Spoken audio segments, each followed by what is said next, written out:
I wish I was tall enough to pull off this jumpsuit that you've got. Like there are certain things you can't wear when you're my height. Smaller people have such an advantage. You could do way more pull-ups. You named one thing. Hi, I'm Ramy Youssef. This is my co-star, Mahershala Ali. Peace. Was that good? That felt natural. That was good energy? Yeah. We're going to play a clip, and it's the clip of you and I in the hotel at the end of our season. Let's do it.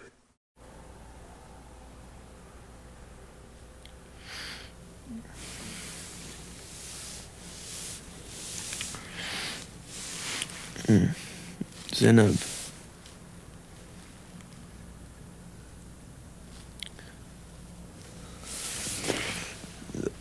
Zainab. Sheikh. Oh, where's Zainab at? Zainab's gone. Sheikh. I blame myself. I let you into my world. Into my daughter's world. No, it's not. Look, it was my fault. It was a misunderstanding. It's not your fault. It's not Zainab's fault. No one's blaming Zainab. No. Of course. I know that. I just wanted you to know that I know that, so that we can kind of just be on the same page about it.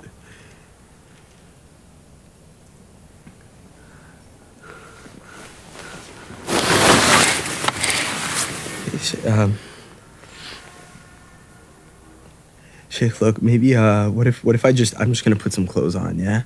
I'll put something on, and then we could all get together, like me and you and Zainab. We could just like maybe say a dua about forgiveness, right? Just as a family. Or if there's something else that you recommend.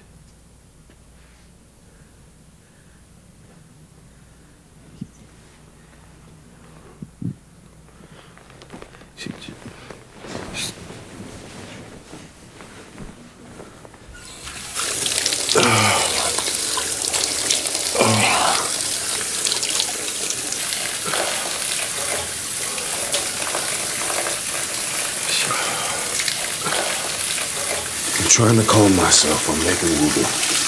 Okay, yeah. Maybe I'll make wudu too. I might have to shower. Like I think it might be like a ghusl situation because of last night, but.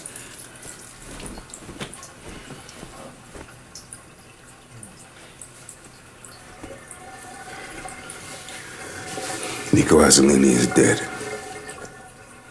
Who? The man your friend Dennis beat to a pulp outside of our masjid. He died. Oh, that's terrible. I mean, the guy did want all Muslims to die. Like he said that, but that doesn't mean that he should have.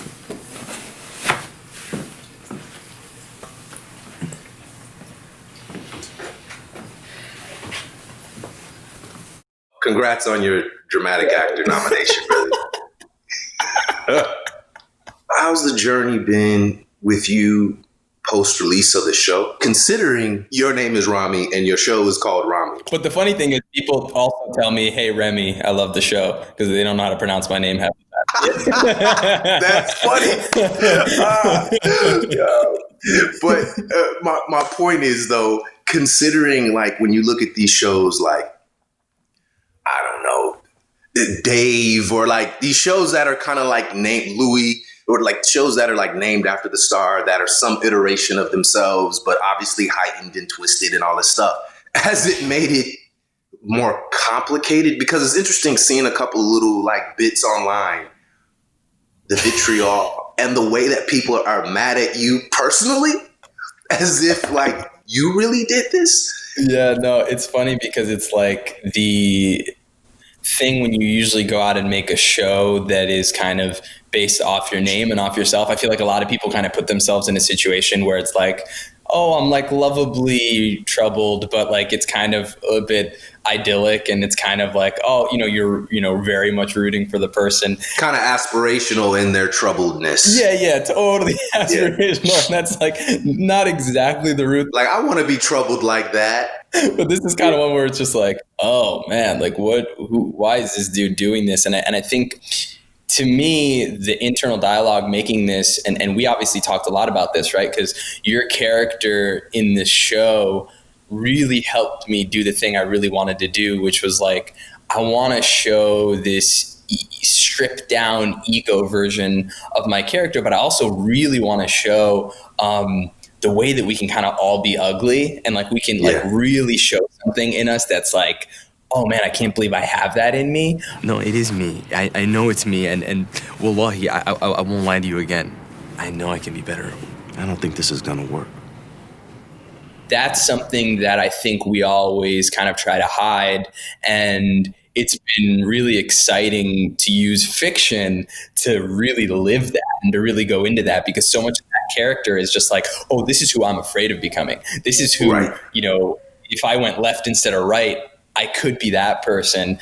And that's exciting for me. That's just, as a performer, that's exciting, because I don't want to just be playing myself. Like, we're both obviously like, actors, and we're like charming people, and like I don't want to make a show where I'm just like charming baristas and I'm just like, hey, like thank you, like it would be so unchallenging, not fun, and also kind of weird, because then it's like, well, what are you really trying to say, so this has been there's a sacrifice though, for sure, because a lot of people will really come at it like, it's the same guy, the same person, and they're very upset. I'm being honest, when I was a kid, there was always this like small part of me that wished one of my parents would die, just so I could like have like a thing. I mean, because you had your unlikable moments last year, which personally is I know what you're doing. I could recognize it like so many other people can, obviously, and really appreciate the journey that your character is going on. Is it going into this season and the series of F-ups that you so beautifully perform? Don't be humble in this, like, because I need a real answer. I don't need the Muslim humility answer. Can you talk about like the courage that took, like even experiencing, and maybe you didn't feel that, because that's impressive too, but like perhaps writing in things and being like, man, I don't want to, that makes him too unlikable, or I want to, because I imagine there has to be a consciousness in every ingredient you put towards building this character, and the namesake of the show, so how much courage did that take to kind of keep moving forward in Ramy's emotional, experiential evolution? Yeah, well, it's interesting that you bring up like the Muslim humble answer, because I think a lot of what I think about, and I know a lot of what you think about too, and on a level, which is kind of what's really drawn us to making this show and making a lot of choices that we did, is I think a lot about the various Muslim communities who are going to watch it, and this show is for them, despite. Maybe some people see that. There are definitely people who are like, oh yeah, I get, this is like conversations we can be having. And then there's others who see it and are very upset because I actually think sometimes rightfully so, because I think when we talk about representation, what is really difficult about it is that the audience, especially an audience like ours, which is a very varied and very diverse audience, is inherently in an unfair position. Because basically there's been no attempt to show Muslim characters in any vein outside of, the bombs going off. And never from their point of view. Not even trying, And so we are, as an audience, in a very unfair position, right? Because there's this scarcity. And then marketing comes along. And then hype comes along and they go, yo, Muslims. They don't even know who they're talking to. It's just like Muslims. Like, it's just like this group. Check it out. We have a show for you. Like, you have been represented. check it out, it's you. And then like you watch the show and you're like, this is a show about an Arab who jerks off too much. That's not Right. me. You know, like Right. it's so clear that that's Right. not, you know, that you can't put this entire group into this idea, but that's what happens, right? And so I think to tie it to your question, the courage or the fear, what it really does is like I'm thinking about this and I'm like, man, I'm really presenting this character in this way. I know the scarcity in our community and what we have to watch, and I'm kind of balancing this idea of making something timely or trying at least to make something timeless. To me, the most timeless things really sit in a character's flaws. The most timely thing is something that can come out and just make us look good and be kind of like this, like, you know, good PR hit. A Band-Aid for the moment. Yeah, Band-Aid for the moment. Oh my God, look how friendly we are. Man, this guy's just trying his darndest, and it's like kind of cute, and it makes everyone feel like, oh wow, people can see, you know, how great we are. I know how great we are. We all know how great we are. Like we don't need to, we don't like, I want to skip that step, and I want to get into how this dude is actually got some homegrown problems that he needs to get through and he needs to figure out. And so making that jump though, and knowing that there's going to be a lot of people who really don't see it that way, and a lot of people who don't separate fiction from reality, and who just like really hate the character and really hate me. Yeah, man, it definitely is like this thing where I'm like, yeah, I'm doing that. And there's a part of me that's almost like, yeah, but you know what? Like I'm almost kind of like, I've given up the right to my likeness in a way, right? Where I'm like, you know what, it's to be picked apart. Like I'm kind of me, but I'm not me. And I'm okay with that if the story can do what it wants, which for me, again, that's what's so cool about having your character, right? Because, and I think we talked about that. I have wanted to present a story where we can see faith and aspirational faith, which I think people all over the world have, no matter what their faith is, you know, in name, but it's never really presented with any levity or reality, right? Because it's always very sanitized. So therefore it's still, you can't relate to it in your own life properly because it's so clean, or it's, you know, either people are angelic or they're hellish, you know, in a certain way. And so because allowing so then allowing my character to be as everything as he is, in my mind, sets the stage for your character, for this sheikh who is, in my mind, so nuanced, and like you see his waves, you know, and you see his flaws, like in a way, like his flaws almost, he loves too much. Like he's so forgiving that it actually ends up creating an entanglement in his home life. But in order to really make something like that work, like there's no Sheikh Ali without Ramy, and Ramy doesn't make sense without Sheikh Ali. And so it's dope. I mean, like, look, it's my name. If I went back, would I change that it was my name? I don't know, but there's no point in going back. But it is like, to me, it's really important that both these characters exist. And, you know, I think I'm willing to sacrifice any sort of like temporary personal reputation. You're like, because I got season 3, I'm coming back. I got season 3, bro. I got season 3. Yeah, I want to go back to something real quick. So I just want to recognize that pressure that you speak about Ramy having to be all things to all people, which I feel so familiar with as an African American. Remove the Muslim aspect of it for a moment. Yeah, that our projects have to like fit in so much, and they always have to teach, and they always have to do these certain things, and it's got to check every box so everyone is, and it's impossible. And so you, at the end of the day, you just got to go back to what you are, what the story is, and just tell the story as truthfully as possible, you know? But what I love about your character is that it connects to a sort of this basic tenet in Islam. A couple of things, actually. One being like that you don't really get to say someone's not a Muslim. Like you don't, if someone takes the Shahada, if they say that, you know, there is none worthy of worship except God, and Muhammad is his servant and messenger.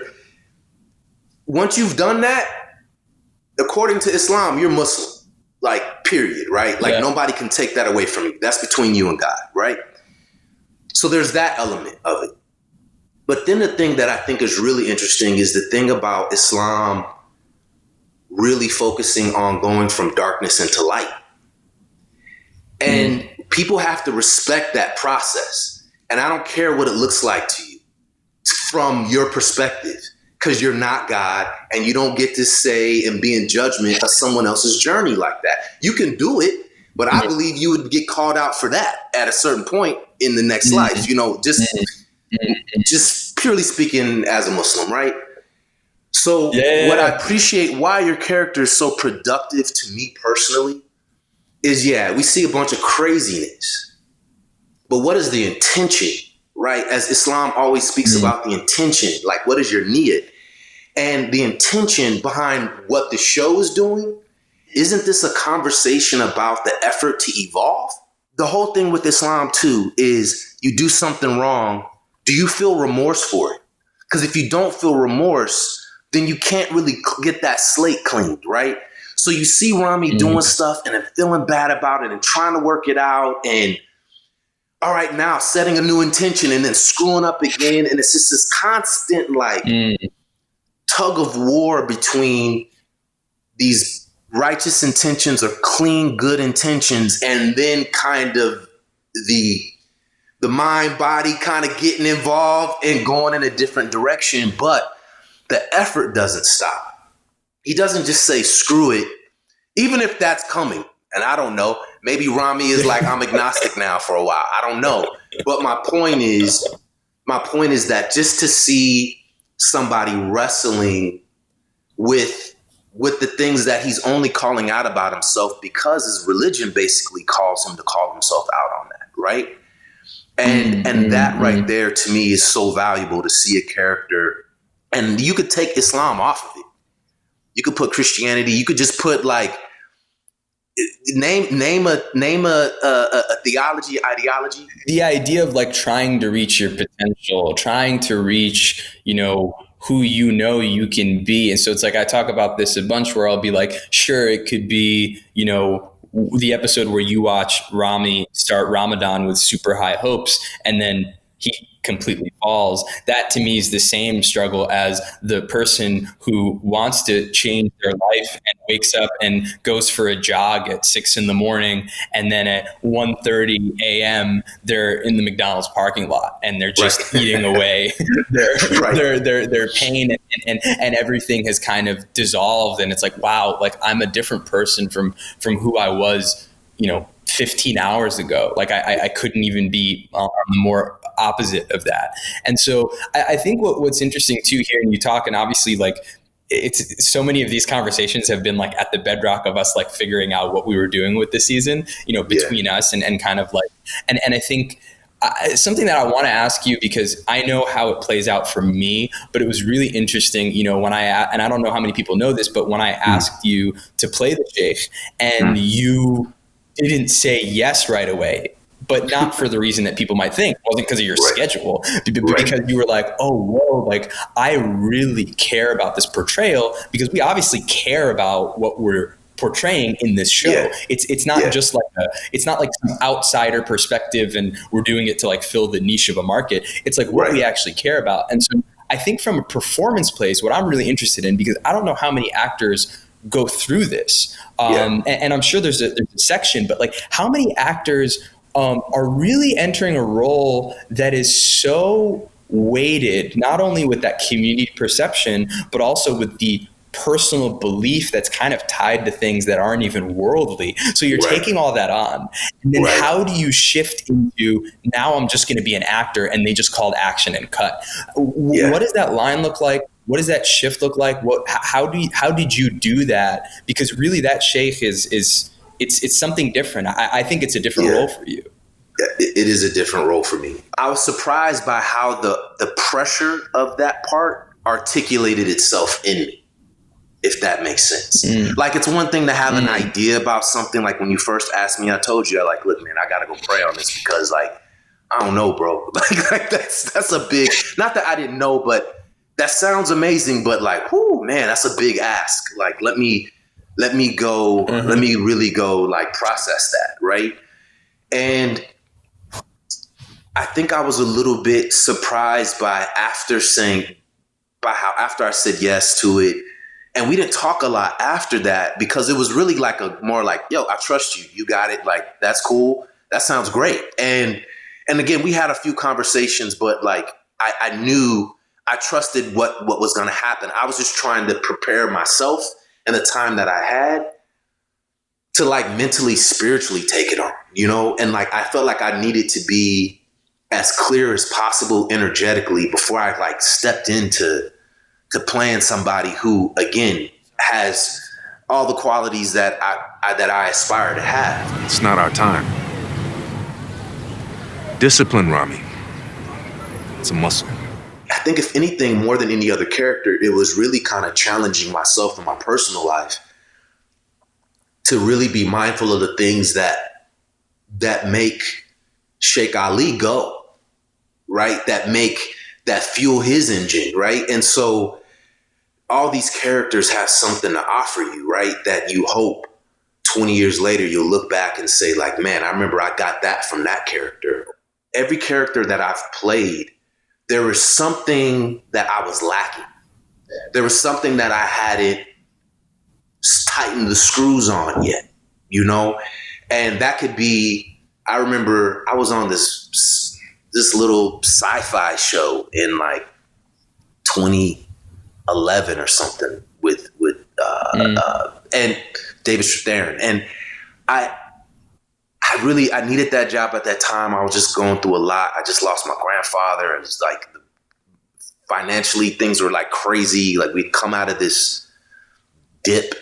And I remember just feeling how that time and that period, how it just kind of like impacted my confidence in the world, right? I just felt smaller and I felt just frustrated, right? Just in general. And I remember I got this one character and I was playing this sort of like this FBI, CIA type military guy, like this commander guy.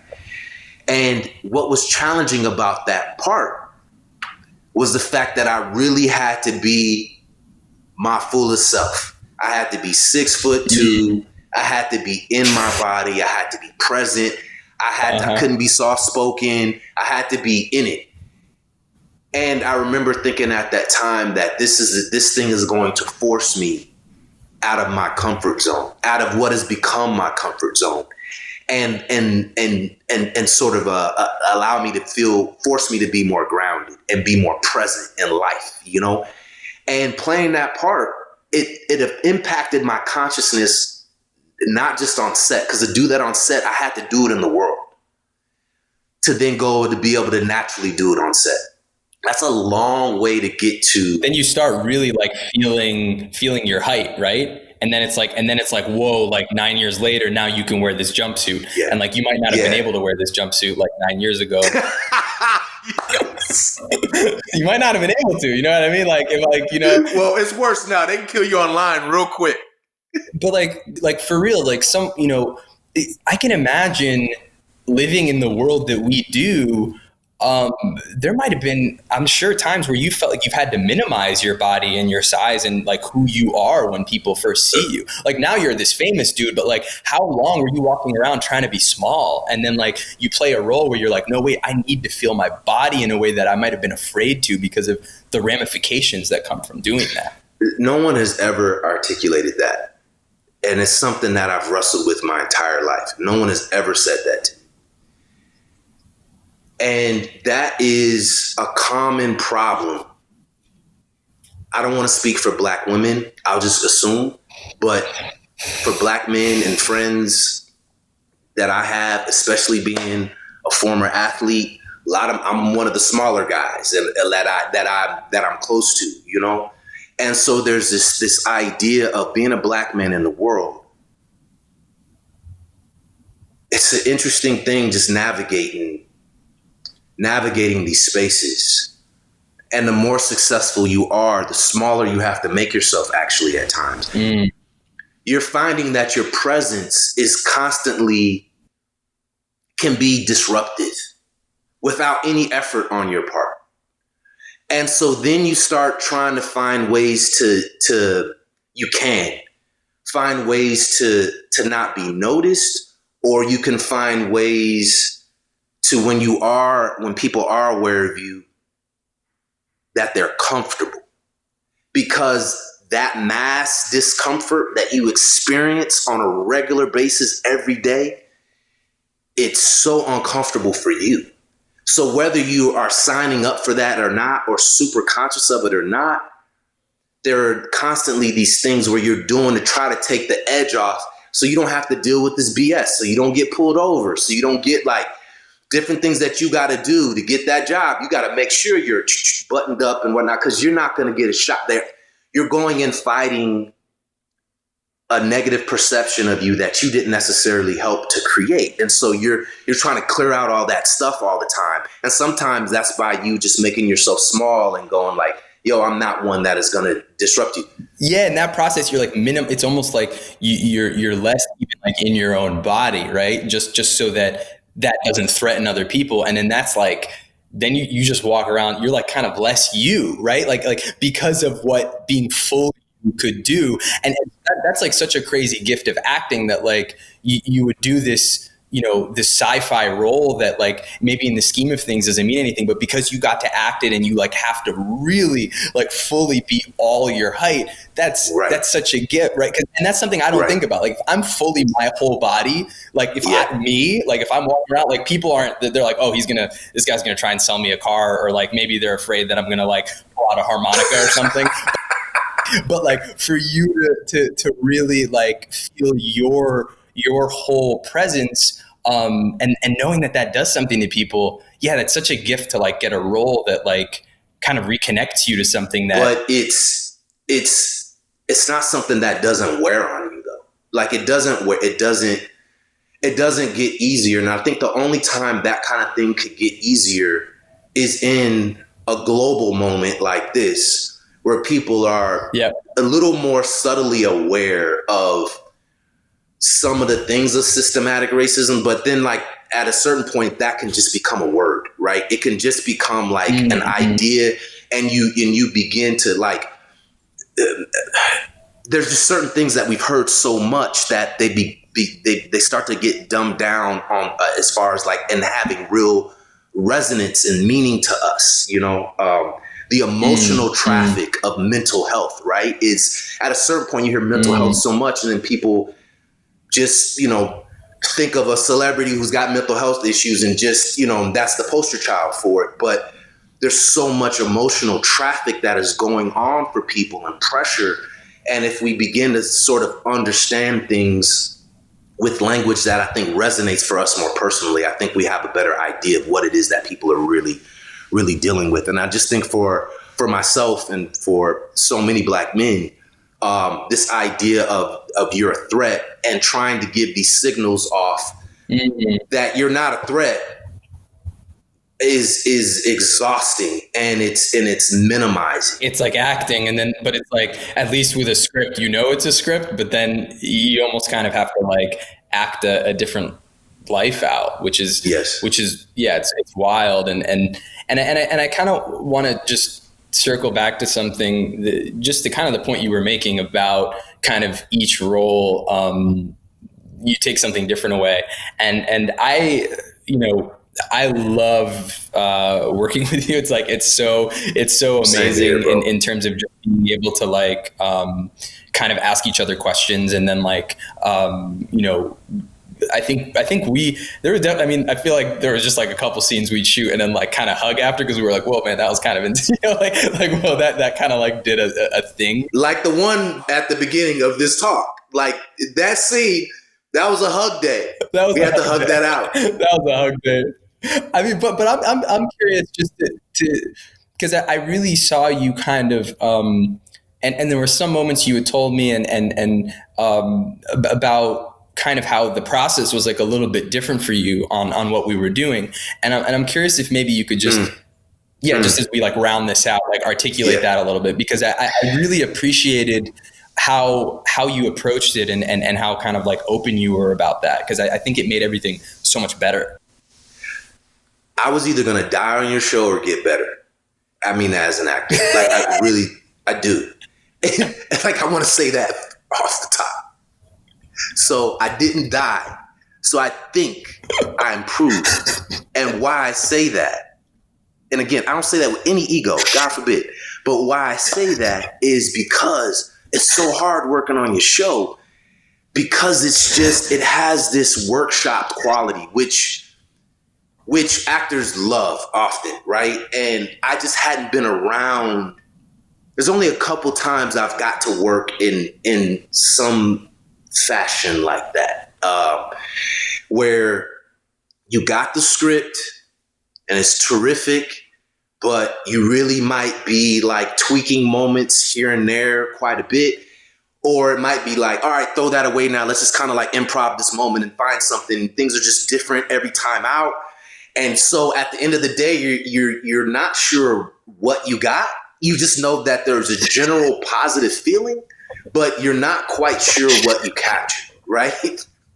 And so the type of trust that it takes for actors to really kind of give over to that process and to let go of control, right? Like because you're trying to control your instrument, you want to control as much as you can, but you got to just let go. And so it's just challenging standing on your toes, facing forward the way that you have to on that show, and just be ready for anything. And I'm so appreciative of it because I think I was emotionally, mentally, just spiritually, just exhausted by the sort of 3-year stretch between Moonlight and Green Book and all like projects, and just so much of my world changing, that I just needed to be quiet for a while. And so I didn't know how I even felt about acting for a moment, honestly. Like I felt, and I don't mean it like some goofy, like thought about retirement announcement. I don't mean that. I just was the flip side of like having some sort of agreed upon success is that it can so easily change your relationship with the work. Because this thing that you've been fighting for 15, 20 years, suddenly like you have some version of it, and then it flips where like nobody cared, and then now everybody cares. And you're like, so what move do I make next? You know? And so going on your show felt like it felt like the antidote or the serum for me. Like it felt like, here's an opportunity to work on something that I think I'll have a little space to breathe. I can kind of remove some pressure from myself and add healthy pressure by giving myself a point of focus and something to like really work on and work through. And considering that it was your show with sort of your voice and sort of this larger agenda or point of the show, it was just the perfect like vehicle for me to step in and really challenge myself. And so I'm always nervous on sets because I always feel like a fraud. You know, I think that's a common thing with actors. You're like, how did I get this job or whatever? So I definitely felt that here for sure. But to be able to string together with you and the rest of the cast and crew, shout out to everybody involved with making your show. I just felt like I had the people around me that I needed to lean on to do something that I knew that I couldn't just do on my own, you know. And it was something where I walked away feeling like I grew mentally, spiritually, emotionally, but I also felt like I picked up some tools from you, you know, from not being able to overthink about things. The way you would just go from direct, like giving notes on a scene to rewriting something. And next thing you know, you're popping in, acting on something that everyone's like waiting around, sitting on set. They're like, where's Ramy? Oh, he's making prayer. Okay, 1 second, 5 more minutes. And you come back out, we all work. And it was amazing, man. It was amazing. So just an honor to get to build and work with you. Dude, it was such an honor to work with you. What for you can you sort of begin to articulate now, having put 2 seasons together that you've been responsible for, and also obviously leading the way as an actor? What have you gotten from it? It's to what you're speaking to in a sense. I mean, I think the directing acting balance has been, and writing. I know. It's like I'm doing rewrites and coming to your trailer with the new and set design and sending people mattresses. You do all kind of jobs. You got all kind of jobs. One of my favorite things actually would be you defending my past writing. I'd be like, no, man, that monologue sucked. And you'd be like, no, it was great. And I'd be like, no, dude, I wrote it. I'm telling you, it sucks. And you'd be like, no, I really want to do it. And I'm like, all right, do it. And then it's like, great. And I'm like, okay, you were right. Like, I feel like I'm just constantly constantly hating past me. I'm like, that guy's, no, he didn't know what he was talking about. And so you were really grounding for me too. Your filter is amazing. And I think like I've just, to put it simply, I've just continued to refine my own filter and kind of figure out where my lines are and really continuing to hone in on the tone that makes me excited. And so I learned the most in the edit. And so I remember after season 1, I learned a lot in the edit, and that went into how I wanted to write. And then this season, again, I saw stuff in the edit and I was like, ooh, like I can't wait to do the third season. I think I texted you. I was like, yo, like between season 1, season 2, looking at these edits, I feel like I think I know the sauce for season 3. Like just because it's like, it's such, it's literally reviewing everything, right? It's like the edit is reality, and it's where I'm watching all the acting. I'm watching myself. I'm watching what everyone's doing, and I'm kind of seeing everyone's genius. Like everyone on the show is an amazing actor. Like yes. To me, any of our nominations are like only because of everyone on the show. And so lifting everything else up. I love you, man. It's been so fun. And I can't wait to keep going with you. It's yes, the best. Brother. It really I is. appreciate you so much. Thank you, bro. Thank you, brother. Assalamu alaikum, man. I appreciate you. Wa alaikum salam.